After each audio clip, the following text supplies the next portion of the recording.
Hey, I'm Karine Levy, and welcome to Rumor Has It, the show that rounds up the week's biggest tech rumors. You can vote on what you think about the rumors too in the interactive player if you're watching on CNET. This week, BlackBerry is still trying to find a home for itself, and there's something fishy floating in the San Francisco Bay. Let's get started. First up, BlackBerry time. In order to get itself out of a jam after years in the red, BlackBerry officially put itself up for sale last month. So rumors are swirling as to who could buy up the smartphone maker. The latest rumor comes from a report in the Wall Street Journal, which says that BlackBerry sat down last week with Facebook to solicit a buyout bid. If Facebook were to go for it, it likely would be because of BlackBerry Messenger as opposed to going into the phone-making business. Mobile messaging is super important to Facebook.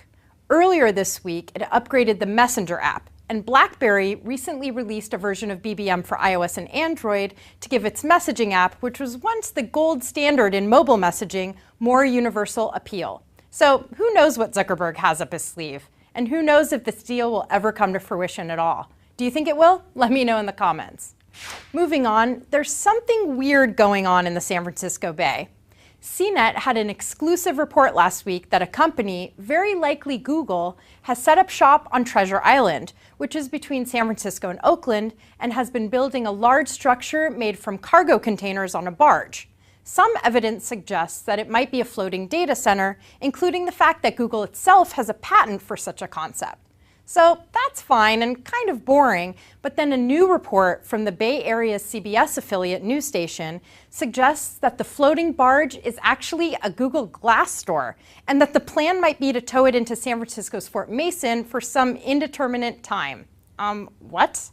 The barge even has its own Twitter feed with a description that says, "You might think you know what I am, but you're wrong."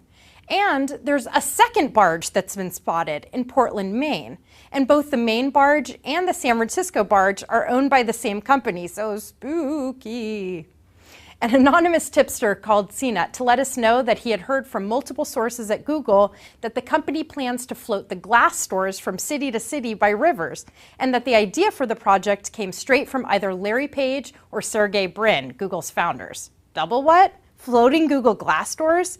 Be sure to take your Dramamine when you head out to buy your Google Glass so you don't barf all over the displays. But in all seriousness, or as serious as you can get when talking about a top secret barge, I really doubt it's a Google Glass store. For one thing, it looks like a giant floating box, not a place where consumers would want to try on nerdy glasses. And another thing, there aren't any windows. I'm placing my money on it being a data center. But what do you guys think? What could possibly be floating in the Bay? Would you visit a Google Glass store that floats? Don't forget to vote in our poll and leave a comment. That's our show, everybody. Please share your rumors at rumorhasit@cnet.com or call us at 1-800-750-CNET and tweet us, and tune in next week for more tech rumors.